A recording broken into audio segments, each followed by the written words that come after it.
오늘은 하나님께 돌아간다면 축복의 날을 주십니다 라는 제목으로 하나님 말씀 나누겠습니다. 오늘 또 말씀 나누기 전에 잠깐 기도 제목 나누고 말씀 나누려고 하는데요. 이태원의 압사 사고에 대한 소식을 들었습니다. 그래서 정말 마음이 무겁고 답답하고 안타까운데요. 대부분 젊은 청년들이 저는 많을 거라고 생각합니다. 그래서 정말 가족들에게 큰 위로 주시기를 기도합니다. 이번 주에 또 저는 지인분 장례식도 있었는데요. 정말 우리가 인생은 한치 앞을 알 수가 없는데요. 저는 모든 분들이 이런 불확실한 세상 속에서 정말 하나님을 믿고 확실한 은혜와 구원의 축복을 먼저 누리시기를 간절히 기도합니다. 그리고 제가 이제 네이버 카페 조직 스토킹 생명 지킴이 카페를 만들었습니다. 그래서 한 사람의 영혼을 또 구하고자 하는 마음으로 또 지키고자 하는 마음으로 만들었는데 또 그 사역을 위해서도 기도해 주시기 부탁드립니다. 오늘은 계속해서 학개서 말씀 오늘도 나눌 텐데요. 그 학개서 1장 제가 나눌 때 하나님이 6월 24일 날 처음으로 학개 선지자를 통해 말씀하십니다. 그래서 이스라엘 백성들 성정 재건에 대한 이제 명령을 하시고요. 그리고 지난주 2장에서 7월 21일 날 두 번째 말씀을 하나님 하시는데요. 이때는 성전 건축이 한 달여쯤 지났을 때 말씀입니다. 그래서 이 기간 제가 초막절 마지막 날로 모든 이스라엘 백성들 성회로 모일 때 이스라엘 전체가 모였을 때 또 예배하고 공동체를 회복하는 날 또 주신 말씀이라고 말씀을 드렸고요. 이때 하나님 이스라엘 백성들에게 낙심한 백성들에게 담대하라고 말씀하십니다. 솔로몬 성전에 비해서 초라한 성전이 세워지는 것을 보시고 위로하시는 것인데요. 이전보다 더 큰 영광이 임할 것이라고 하십니다. 근데 궁극적으로 이 성전은요, 바로 예수 그리스도에 대한 말씀이기도 합니다. 그리고 오늘 나눌 말씀 9월 24일에 하시는 말씀인데요. 세 번째, 네 번째 말씀을 주시는데요. 오늘 그 말씀을 나누려고 합니다. 그래서 하나님은 계시의 하나님이십니다. 그래서 반복해서 말씀하시고 우리의 삶을 인도하시는데요. 성경에 보면 하나님 말씀하신 구체적인 날짜, 장소들이 나옵니다. 오늘 저희는 2022년 10월 30일 주일을 맞이했는데요. 저는 오늘날도 하나님이 우리에게 말씀하시고 우리의 삶을 인도해 주시는 줄 믿습니다. 2000년 전에 말씀하신 우리 성경 계시의 말씀이 오늘도 시간과 공간을 뛰어넘어 저희들에게 말씀한 줄 믿습니다. 그래서 오늘 크게 두 가지 정도의 오늘 교훈을 나누려고 하는데요. 오늘도 말씀을 통해서 이번 주도 하나님이 저와 여러분의 삶을 인도해 주시기를 간절히 기도합니다. 오늘 나누고 싶은 첫 번째 교훈은요, 말씀과 기도로 거룩함을 지키기 위해서 날마다 하나님 앞에 나아가야 한다는 것입니다.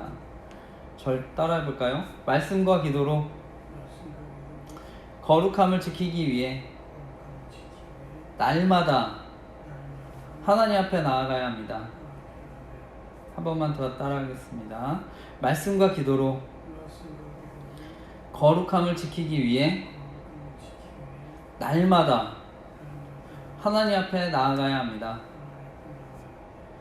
우리 2장 10절에서 13절 말씀을 다시 한번 천천히 읽어보겠습니다. 오늘 읽었던 말씀 다시 한번 읽어보겠습니다. 시작.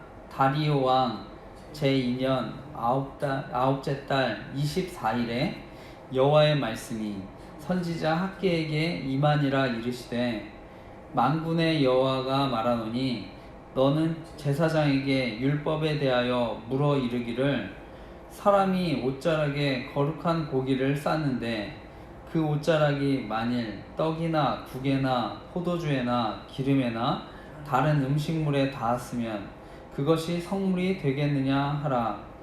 학계가 물음에 제사장들이 대답하여 이르되 아니니라 하는지라. 학계가 이르되 시체를 만져서 부정하여진 자가 만일 그것들 가운데 하나를 만지면 그것이 부정하겠느냐 하니 제사장들이 대답하여 이르되 부정하리라 하더라. 하나님께서는 이제 오늘 말씀에 보면 율법에 관한 질문을 제사장들에게 하십니다. 학계를 통해서 두 가지 질문을 제사장들에게 하시는 것인데요. 먼저 12절의 첫 번째 질문입니다. 사람이 옷자락에 거룩한 고기를 쌌는데 만일 그 옷에 떡이나 국, 포도주나 기름이나 다른 음식물이 닿게 되면 그것이 거룩하게 되겠느냐 묻는 것인데요. 당연히 제사장들은 아니라고 대답합니다. 왜냐하면 거룩한 성물이 다른 것에 닿으면 성물이 될 수가 없는 것이죠. 거룩해질 수가 없는 것이죠. 그리고 이어서 13절의 두 번째 질문입니다. 만약에 어떤 사람이 시체를 만져서 부정하여졌으면 다른 물건 만지면 그것도 부정하겠느냐 묻는데요. 율법에 보면 동물의 시체를 만지면 하루 동안 부정하고요. 사람의 시체를 만지면 일주일 동안 부정하다고 말합니다. 따라서 그 제사장의 대답은요. 당연히 시체를 만졌기 때문에 부정해진다고 대답하는 것입니다. 오늘 말씀을 통해서요. 오늘 두 가지 질문이 공통적으로 우리에게 주시는 교훈이 있습니다. 이어서 14절 말씀 읽어보겠습니다. 14절 말씀 읽겠습니다. 시작. 이에 학계가 대답하여 이르되 여호와의 말씀에 내 앞에서 이 백성이 그러하고 이 나라가 그러하고 그들의 손의 모든 일도 그러하고 그들이 거기에서 드리는 것도 부정하니라. 아멘. 하나님은요, 이제 성전 건축한 지 3달째가 되었을 때 하나님의 백성들이 부정하다고 말씀하시는 것입니다. 성전을 짓고 있는 백성들에게 하나님이 부정하다고 하시는 것인데요. 이스라엘 백성들이 거룩한 성전을 건축하고 있었지만 그들이 부정하다고 하시는 것입니다. 그래서 부정한 것이 닿으면 그것이 또한 부정해진다고 얘기하는 것인데요. 지금 이스라엘 백성들이 하고 있는 일이 무엇입니까? 거룩한 성전을 건축하는 것입니다. 그러니까 부정한 사람이 거룩한 성전을 건축하면 그 성전은 거룩해질 수 없다고 하는 것이고요. 이것이 오늘날 우리에게는요, 우리 눈에 보이는 성전이 중요하지만 우리가 성전임을 알고 또 하나님 우리 거룩함을 지켜야 된다고 하는 것입니다. 눈에 보이는 성전을 재건하기 이전에 보이지 않는 내 안의 거룩함을 회복하라고 말씀하는 것입니다. 결론적으로 거룩한 성전을 재건하고 있는 것, 그 일 자체가 그들을 거룩하게 만들 수 없었다고 하는 것입니다. 이것을 우리에게 적용해 보면은요, 우리가 하나님 일을 한다고 해서 그 일이 우리를 거룩하게 만들지 못한다는 것입니다. 주일날 우리가 이렇게 예배드리고 때로는 이제 교회에서 봉사하죠, 헌신하죠, 수고한다고 해서 그것이 우리를 거룩하게 만들지 못한다고 하는 것입니다. 저는 목사이기 때문에 제가 하는 중요한 일은 예배를 준비하고 말씀을 전하는 건데요. 이렇게 예배 준비하고 제가 말씀을 준비한다고 해서 그것이 저를 거룩하게 만들지 못한다고 한다는 것입니다. 이건 단순히 교회에서 일뿐만이 아니죠. 가정의 일, 직장의 일도 마찬가지입니다. 다 하나님이 맡겨주신 거룩한 일입니다. 그래서 하나님이 맡겨주신 사명을 위해서 열심히 최선을 다하는데요. 그렇다고 해서 그것이 그들을 거룩하게 만들지 못한다는 것입니다. 그렇다면 우리가 거룩함 지키기 위해서 어떻게 해야 됩니까? 바로 날마다 하나님 앞에 나아가야 하는 것입니다. 우리의 영혼을 날마다 깨끗이 해야 되는 것입니다. 하나님과 인격적인 관계를 맺고 하나님 앞에 나아가야 하는 것입니다. 디모데전서 4장 5절 말씀 보면은요, 하나님의 말씀과 기도로 거룩하여 지민이라 말씀합니다. 그래서 하나님 앞에 우리가 말씀과 기도로 나아갈 때 말씀과 기도로 거룩해진다고 말씀합니다. 그것이 바로 큐티죠. 영어로는 quiet time의 약자인데요. 조용한 시간을 의미하고요. 하나님과 나의 교제의 시간, 이것을 우리가 말씀과 기도로 하나님과 교제하는 시간이라고 하는 것입니다. 우리가 큐티가 좋은 이유가 무엇입니까? 말씀과 기도 가운데 하나님과 교제할 수 있는 것입니다. 그러면서 하나님의 뜻, 하나님의 인도하심을 경험할 수가 있는 것입니다. 그리고 결단하고 그 시간에 순종할 수 있는 것입니다. 살다 보면 당황스럽고 또 힘든 일들, 어려운 일들이 생기는데요. 그럴 때 조용히 하나님 앞에서 우리가 큐티하는 시간, 하나님 앞에 말씀과 기도로 나아가는 시간에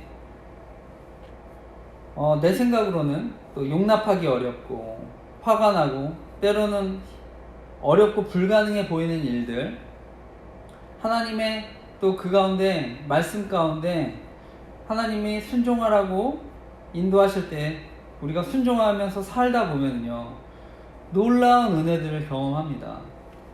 놀라운 사명들을 이루는 것을 경험하게 됩니다. 여러분, 바흐라는 사람을 아십니까? 독일에서 태어났던 요한 세바스티안 바흐, 쥐선상의 아리아, 무반주 첼로 이런 것들 작곡했던 음악가인데요. 저는 공부할 때 많이 들었습니다. 훗날 사람들이 바흐를 음악의 아버지라고 부르면서 그를 존경하고 사랑하는데요. 아마 대부분 한 번쯤 다 들어봤을 겁니다. 노래. 바흐가 작곡했던 음악 가운데 부활절에 가장 많이 불려지는 마태 순환곡, 이거는 신앙을 갖지 않은 사람들도요 어떤 영적인 감동과 은혜를 줍니다. 이 바흐라는 사람은요 어려서부터 음악을 좋아했습니다. 하지만 9살 때 부모님이 돌아가셔서 할 수 없이 이제 가난한 학생들을 받아주는 기숙학교에서 이제 생활을 하게 됐는데요. 다행히 이제 음악학교에 들어가서 가난했지만 음악을 정말 사랑했기 때문에 열심히 공부합니다. 성실하게 음악 공부에 매진해서 바이올리니스트, 오케스트라 지휘, 오르가니스트가 되어서 결국 여러 나라를 돌아다니면서 연주하게 됩니다. 어느 날 그런 바흐에게요, 일생일 때 기회가 찾아오는데요. 그것은 독일의 프리드리 황제가요 바흐를 초청한 것입니다. 그래서 왕이 바흐에게 이렇게 말합니다. 내가 이제 짧은 선율을 줄 테니까 이 선율을 가지고 푸가로 만들어서 한번 즉흥 연주를 해봐라, 이렇게 얘기하는데요. 바흐는 왕의 명령에 즉시 순종해서요 멋지게 즉흥 연주를 합니다. 그러니까 듣고 있던 사람들은요 바흐의 실력에 다 깜짝 놀라게 됐는데요. 그러니까 왕이 칭찬하면서 정말 대단하다고, 그래서 고향으로 돌아가서 이 선율을 갖고 더 멋진 곡을 완성해 보라고 얘기하는데요. 그래서 바흐는 네 왕이시여, 고향으로 돌아가서 멋진 곡을 만들겠습니다, 약속합니다. 그리고 바흐는요 새로운 곡을 만드는데 힘들었지만 왕의 명령에 순종해서 좋은 태도로 결국에 음악을 작곡해서 만들어진 곡이 유명한 음악의 헌정입니다. 사람들 짧은 선율로요 훌륭한 곡을 만든 바흐에게 아낌없는 찬사와 놀라움을 표했는데요. 그 왕의 그 명령에 대한 순종, 이것은요 오늘날 어쩌면 우리가 하나님에 대한 순종이 이와 같습니다. 교회만 열심히 다닌다고 해서요 믿음이 저절로 자라는 것도 아닙니다. 바로 하나님 말씀에 순종함으로 우리 안에 변화가 일어나야 하는 것입니다. 그래서 바라기는요 말씀과 기도로, 그 가운데 하나님과 교제함으로, 그래서 순종함으로 확실한 변화가 있는 인생을 살아가는 저와 여러분 되시기를 간절히 기도하고 축복합니다.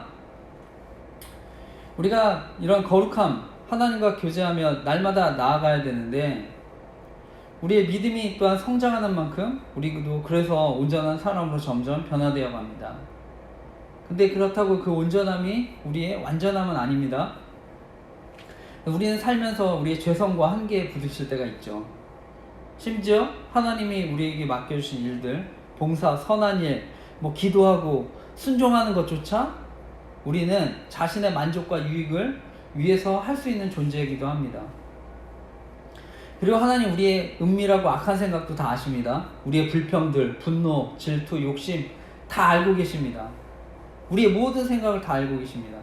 그렇기 때문에 우리가 날마다 하나님 은혜를 붙잡고 살아야 합니다. 그러면은요, 하나님 우리를 붙드시는 그 하나님의 은혜가 정말로 놀랍고 크시다는 것을 알게 되는데요. 그래서 우리가 해야 될 것은 감사와 찬양밖에 없다는 것을 알게 됩니다. 성경에 보면 사도 바울이라는 우리 사람이요, 사도 바울이 이 세상에 두 종류에 있다고 사람이 이야기합니다. 육신을 따르는 사람과 영을 따르는 사람. 그래서 육신을 따르는 사람은 육신의 일을 생각하고요, 영을 따르는 사람은 영의 일을 생각한다고 합니다. 그래서 우리 이 땅에 살지만 우리는 하나님의 영으로 하나님의 일을 생각하는 사람들입니다. 그래서 우리가 무엇보다 성령 하나님을 의지해서요, 날마다 그 은혜 앞으로 나아가는 저와 여러분 되시기를 축복합니다. 그리고 무엇보다 우리가 중요한 것은요, 우리가 은혜 앞으로 나아갈 때 우리가 결국엔 하나님 앞에 이런 순종의 삶을 나아가지 않으면요, 경건의 능력이 나타나지 않는다는 것입니다. 경건의 모양은 갖추고 있을지 모르지만 경건의 능력이 나타나지 않는다는 것입니다. 그래서 바라기는요, 우리가 거룩함을 지키기 위해서 날마다 말씀과 기도로 또 하나님과 교제 가운데 순종함으로 나아가는 저와 여러분 되시기를 간절히 축복합니다. 오늘 나누고 싶은 두 번째 교훈은요, 하나님께 돌아간다면 축복의 날을 주신다는 것입니다. 절 따라해 볼까요? 하나님께 돌아간다면 축복의 날을 주십니다. 다시 한번요. 하나님께 돌아간다면 축복의 날을 주십니다. 오늘 이어서 15절에서 17절 말씀 이어서 같이 읽어보겠습니다. 2장 15절 17절 읽겠습니다. 시작. 이제 원하건대 너희는 오늘부터 이전 곧 여호와의 전에 돌이 돌 위에 놓이지 아니하던 때를 기억하라. 그때에는 20고르 곡식더미에 이른즉 10고르 뿐이었고 포도주 틀에 50고르를 기르러 이른즉 20고르 뿐이었느니라. 만군의 여호와가 말하노라. 내가 너희 손으로 지은 모든 일에 곡식을 마르게 하는 재앙과 깐부기 재앙과 우박으로 쳤으나 너희가 내게로 돌이키지 아니하였느니라. 아멘. 하나님 이 말씀은요, 과거를 돌아보라고 말씀하는 것입니다. 성전 재건 시작해서 처음 기초가 놓이기까지 너희 형편이 어땠는지를 물으시는 것입니다. 당시 이스라엘 백성들은요, 정말 열심히 일했습니다. 하지만 그들의 노력만큼 수확을 거두지 못했다고 하는 것인데요, 수확하기에 20섬의 곡식을 기대했지만 실제로 절반 50고르 열심히 노력했지만 20고르, 그러니까 이런 노력의 절반밖에 거두지 못했고 가뭄과 병충과 우박으로 타격까지 받게 되었다는 하는 것입니다. 그렇게 타격을 받고 고난을 당했지만 하나님이 내게로 돌이키지 않았다고 말씀하는 것입니다. 그들은요, 하나님의 뜻, 하나님의 자녀로 살아가는 것에 대해서 돌이킴이 없었다고 이야기하는 것입니다. 심지어 심판이 계속되는 가운데서도 마찬가지였다고 하는 것이죠. 그래서 하나님은 자신의 삶을 다시 돌아보라고 하는 것입니다. 왜 하나님의 응답을 경험하지 못하는지, 왜 하나님의 축복을 경험하지 못하는지, 왜 하나님의 인도하심을 경험하지 못하는지를 돌아보라고 하는 것입니다.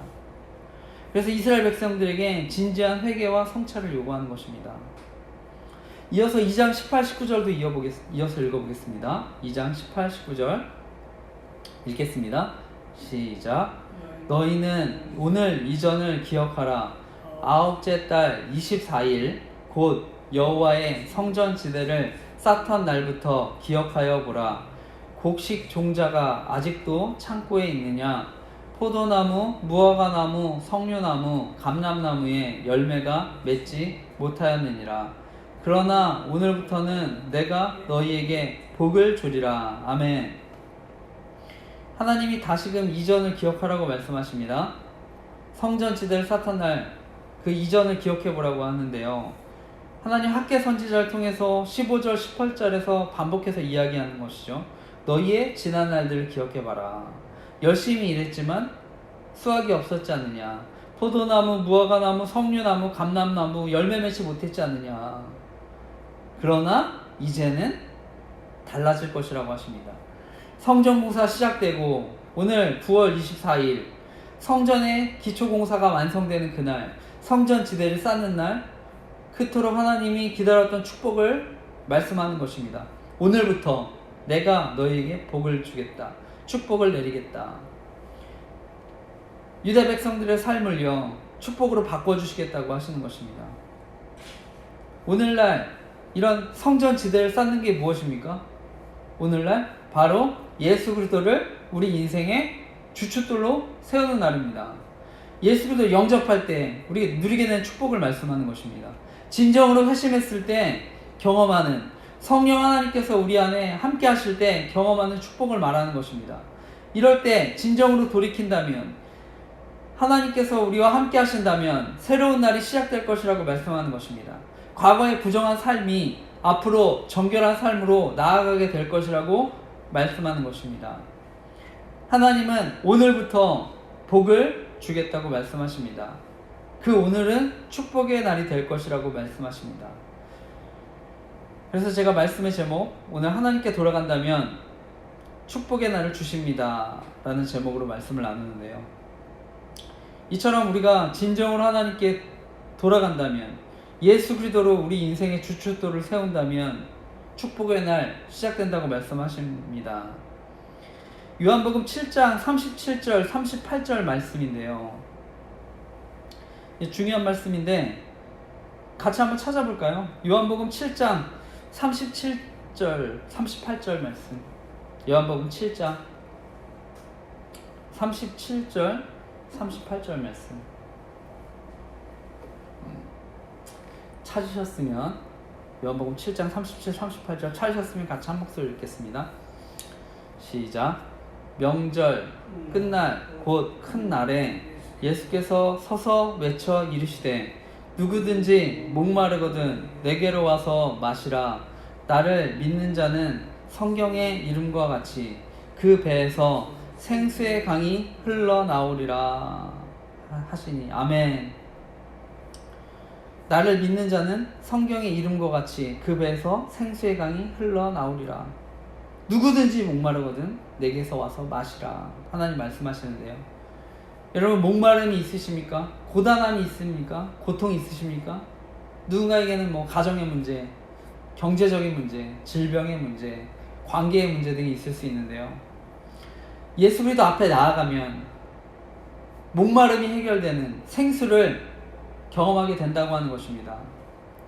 사람, 세상의 위로, 도움, 한계가 있습니다.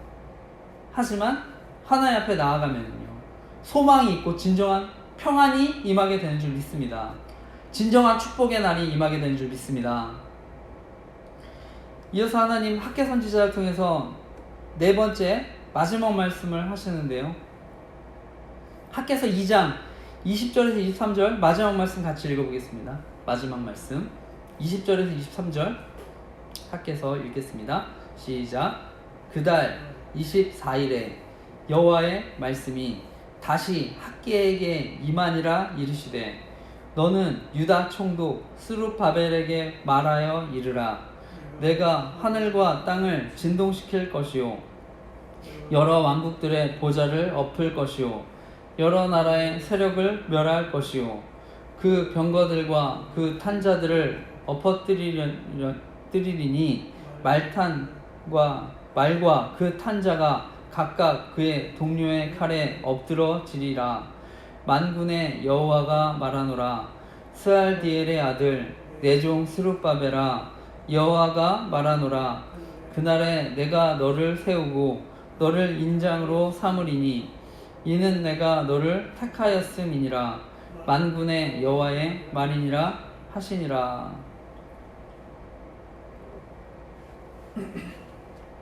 오늘 마지막 말씀, 유다 총독인 스룹바벨, 하나님 개인에게 주시는 말씀이었는데요.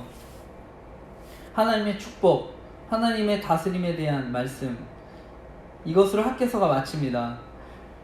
말씀을 보면은요, 그 지도자였던 스룹바벨에게 하나님이 또한 큰 축복을 줄 것이라고 말씀합니다. 이 스룹바벨은요, 유다 19대 왕이었던 여호야긴의 손자입니다. 여호야긴 왕은요, 예루살렘 불과 3개월밖에 다스리지 못하고 바벨론으로 끌려갑니다. 그 여호야긴은요, 여호야김의 아들인데요, 그 여호야긴은 아버지의 모든 행위를 따라서 하나님 보시기에 악한 일을 행했던 왕입니다.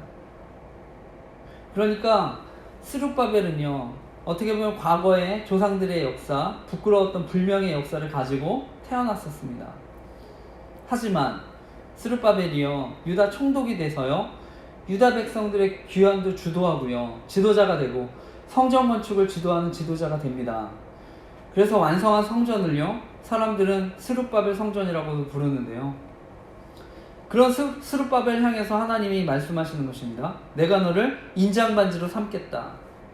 보통 인장반지는요, 왕이 사용하는 것입니다. 그래서 왕이 항상 끼고 다니는 건데요, 그러니까 스룹바벨을 가까이 하고 함께 하시겠다는 것이고요, 더 중요한 것은요, 인장으로 삼겠다는 것은요, 하나님의 약속, 하나님의 언약에 대한 확증이라는 의미도 있습니다. 이것이요, 예수 그리스도를 보내주겠다는 확실한 의미를 나타냅니다. 마태복음 1장 12절 말씀인데요, 마태복음 1장 12절, 이것도 그냥 찾아볼까요? 또 중요하니까. 마태복음 1장 12절에서 16절 말씀, 이게 족보에 대한 말씀입니다. 찾으셨으면 같이 한 목소리를 읽겠습니다. 마태복음 1장 12에서 16절 말씀, 시작. 바벨론으로 사로잡혀간 후에 여고냐는 스알디엘을 낳고, 스알디엘은 스룹바벨을 낳고, 스룹바벨은 아비웃을 낳고, 아비웃은 엘리야김을 낳고, 엘리야김은 아소르를 낳고, 아소르는 사독을 낳고, 사독은 아킴을 낳고, 아킴은 엘리웃을 낳고, 엘리웃은 엘르아살을 낳고, 엘르아살은 mat단을 낳고, mat단은 야곱을 낳고, 야곱은 마리아의 남편 요셉을 낳았으니 마리아에게서 그리스도라 칭하는 예수가 나시니라. 아멘. 아멘. 오늘 스룹바벨이요, 바로 예수 그리스도의 족보에 오르는 것입니다. 하나님의 약속이, 예수 그리스도 보내주시겠다는 약속이 이루어진 것입니다. 오늘날 우리는요, 그 예수 그리스도를 통해서 이 스룹바벨의 축복을 누립니다. 하나님 너와 함께 하겠다. 내가 널 인장반지로 삼겠다. 내가 너와 영원히 함께 하겠다. 우리가 하나님께 진정으로 또 돌이키는 새로운 날이 우리에게 이르면요, 그리스도와 함께하는 날이 이르면은요, 바로 이런 축복을 누리게 해주시겠다고 말씀하는 것입니다. 오늘 말씀을 마치면서요, 저는 교회를 다니고 예수님 믿는다고 하지만 여전히 새로운 날, 새로운 축복을 경험하지 못하는 분들이 계시다고 생각합니다. 이것은 다른 말로요, 신앙생활 하지만 거듭나지 않은 사람이 있다고 생각을 합니다. 우리가 거듭난다는 것은 예수 그리스도로 다시 새롭게 태어났는데요, 교회를 다니지만 저는 믿음이 없는 사람도 있을 수 있다고 생각합니다. 교회에 오랫동안 봉사하고 수고하고 헌신했던 장로님, 집사님, 심지어 목사님들도 마찬가지라고 생각합니다. 교회를 다니지만 우리가 예수님 따랐던 무리와 같이 교회를 통해서 유익을 얻고자 하는 사람도 교회 안에 있다고 생각합니다. 그리고 교회 안에 가짜 믿음도 있다고 생각하는데요, 그렇기 때문에 우리가 무조건 교회만 다닌다고 해서 구원받고 거룩한 사람이 아닐 수 있다고 생각합니다. 하나님의 뜻과 상관없이 살아가는 사람 있다고 생각합니다. 예수님 당시에는 이들이 바로 종교 지도자들이었습니다. 서기관, 바리새인, 대제사장들. 마태복음 13장에 보면 알곡과 가라지 비유가 나오는데요. 밭에는 알곡과 가라지가 동시에 자랍니다. 이때 종과 주인의 대화를 들어보면요, 종이 묻죠. 어떻게 가라지가 이렇게 생겨났습니까? 묻는데요. 그때 주인은 원수가 뿌려놓고 갔다고 대답합니다. 그러니까 종이 이 가라지들을 어떻게 할까요? 다 뽑아버릴까요? 묻는데요. 그때 주인이 말합니다. 아니다, 그냥 내버려 두어라. 주인은 가라지를요, 중간에 뽑지 않습니다. 잘 자라게 그냥 놔둡니다. 그러다가 추수할 때 다 걷어서 묶어서 불에 태워버리시는데요. 이 비유의 뜻은 이렇습니다. 알곡은 하나님의 백성입니다. 가라지는 바로 악한 자들의 자녀입니다. 세상에는요, 하나님의 자녀들이 있고요, 마귀가 심어놓은 악한 자녀들도 있습니다. 섞여 있습니다. 교회도 마찬가지고요. 당시의 가라지는요, 바리새인들, 서기관들, 대제사장들이었습니다. 오늘날 가라지는요, 또 거짓된 종교 지도자들, 사이비 이단, 교주들, 교회 안에 거짓 신자들일 수가 있습니다. 그렇다면 오늘날 알곡은 어떤 사람들입니까? 좁은 길을 가는 사람들, 믿음의 길을 가는 사람들, 예수 그리스도의 길을 따르는 제자들이죠. 여기서 우리가 알아야 될 중요한 교훈이 있는데요. 우리는 마지막 때까지 곡식과 가라지를 알 수가 없다는 것입니다. 교회를 다니면서 예수님 믿지 않나 보이는 사람 같지만 어느 날부터 변화가 일어날 수 있는 것이죠. 가라지인 줄 알았지만 알곡으로 나타날 수가 있는 것입니다. 반대의 경우도 있죠. 알곡인 줄 알았는데 가라지였던 것입니다. 근데 제가 사실 가장 드리고 싶은 얘기는 뭐냐면요, 우리 스스로를 정직하게 들여다보면 우리는 모두 가라지와 같은 삶을 살았다고 하는 것입니다. 그런데 예수 그리스도를 만나고요, 알곡으로 변화돼서 익어가는 사람들이라는 것입니다. 이 자리에 저는 또 온라인으로 말씀 들으시는 분들 계시다고 생각하는데요. 그 가운데 정말 변화된 삶을 살고 싶고 알곡으로 살고 싶어 하시는 분들 계시다고 생각합니다. 성경에 보면 산헤드린 일원으로서 공의원이었던 니고데모라는 사람이 예수님을 찾아갑니다. 우리나라 국회의원 같은 사람인데요.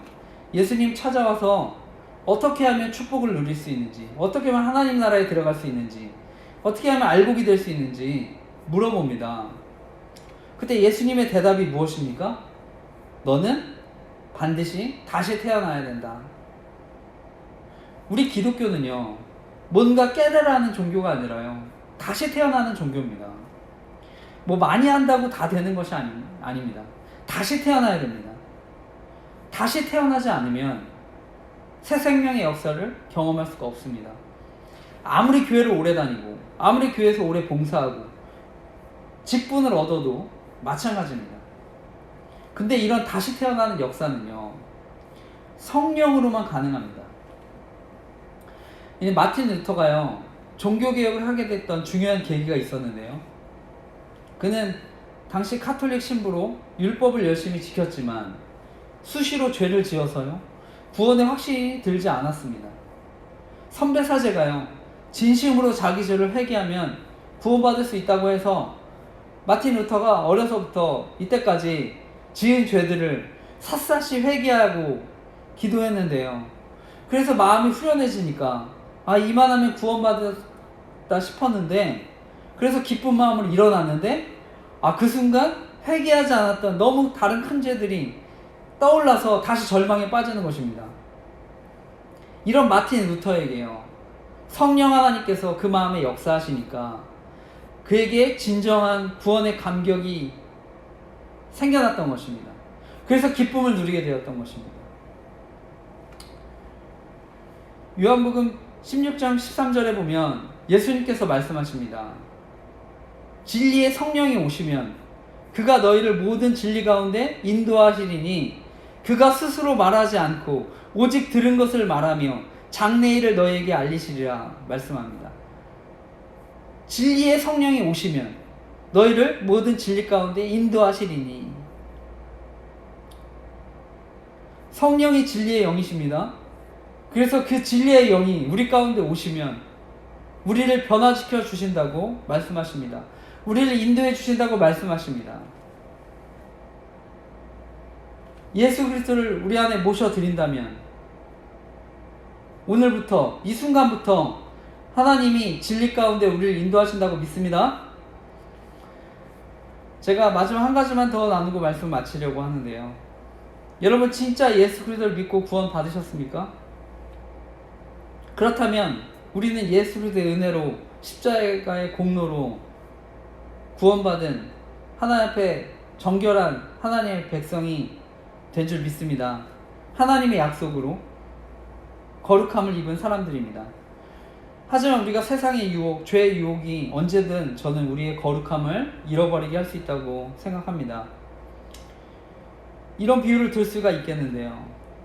만약에 검은 돼지와 하얀 돼지가 있다고 할 때 검은 돼지는요 세상에 속한 사람들이고요, 하얀 돼지는 하나님의 은혜로 구원받은 하나님의 백성입니다. 그런데 하얀 돼지가요 세상 속에 살면서 우리 안에 살아가면서 흙탕물과 오물을 뒤집어 씁니다. 그래서 까맣게 되어버립니다. 그렇다고 해서 하얀 돼지가 검은 돼지가 됩니까? 그렇진 않죠. 하지만 거룩함은 잃어버릴 수가 있습니다. 저는 그래서 우리의 영혼도 마찬가지라고 생각합니다. 이 세상 가운데 우리의 영혼이 더럽혀질 수 있다고 생각합니다. 하지만 하나님께 돌아가면 다시 깨끗해지는 줄 믿습니다. 그래서 다시금 첫사랑을 우리는 회복하게 될 줄 믿습니다. 창세기 32장에 보면은요 20년 만에 고향집으로 돌아가게 됐던 야곱이요 야복강 나루터에서 하나님을 만나는데요, 그때 하나님이 그냥 가려고 하니까 야곱은 축복해 주시기까지 보내드릴 수 없다면서 매달립니다. 그러니까 하나님이 그의 환도뼈를 쳐서 결국 위골시키는데요, 그럼에도 불구하고 그는 끝까지 손을 놓지 않습니다. 그러니까 결국에 하나님께서는요 그 야곱의 열정, 그 마음을 아시고요 그에게 이스라엘, 하나님과 겨루어 이긴 자라는 이름을 주시고 축복을 해주십니다. 야곱은요 축복을 얻기 위해서요 이런 어떻게 보면 환도뼈가 위골되는 이런 고통 속에서 끝까지 하나님께 매달렸던 것입니다. 오늘날 우리가 교회를 다니지만요 너무 빨리 너무 믿음과 신앙을 포기하는 모습들을 보게 됩니다. 더욱이 이제 코로나19와 같은 영향으로요 교회를 점점 주일날도 안 나오고 떠나는 사람들이 제가 많아지는 것들을 보게 되는데요, 또 인생의 여러 가지 위기, 어려움으로 인해서 하나님의 손을 너무 빨리 놓아버리는 것이 아닌가 제가 보면 안타까운 마음이 있는데요, 예수 그리스도 영접했지만 혹시나 마음 가운데 하나님은 나와 함께 하시지 않는다고 여기는 분 계십니까? 하나님이 내 삶에는 간섭하지 않는다고 여기는 분이 계십니까? 나는 기도해도 응답받지 못한다고 여기는 분들이 계십니까? 저는 먼저 야곱과 같이 하나님께 축복을 주시도록 정말 간절히 끈질기게 매달리는 시간 가져보시기를 간절히 축복하고 기도합니다. 그래서 그 시간을 통해 하나님과 친밀한 시간 갖게 되는 삶을 살아가시기를 간절히 기도하고 축복합니다.